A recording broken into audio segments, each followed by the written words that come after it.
surprised how many women I work with that criticise themselves and talk really negatively about themselves most of the time.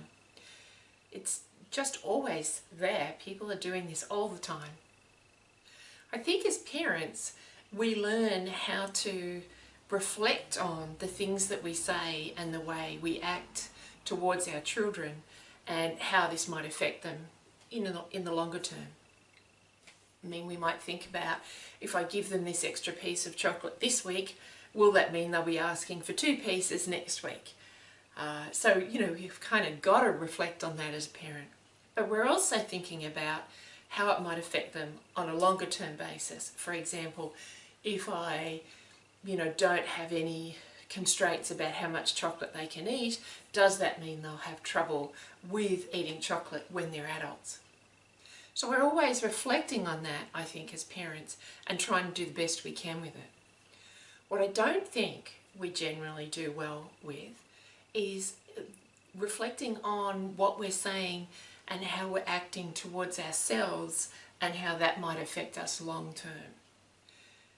One of the biggest impacts on our beliefs about ourselves are the things that we've heard over and over again, even if the voice saying them is our own. So if you're saying negative things to yourself over and over again, in the long term, you will likely start to believe those things. My mum hasn't been with me for over 10 years, but she was really good at highlighting little things you did and making them into a big deal. How did you get that bill paid on time, Leanne? I don't know how you did it. And, I'd say, Mum, everybody does that kind of thing. Oh, no, it's fantastic. You're so clever. Or something like that, she'd say.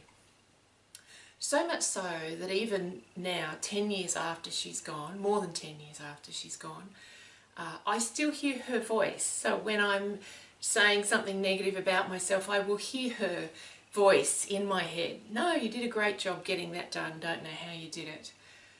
So those things still, all this time later, are replayed in my head and inform my beliefs about myself. And that's what you're setting yourself up for.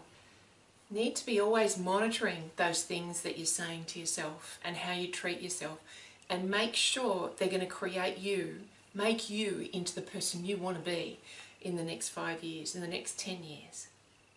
Thanks for listening. I'll talk to you again soon.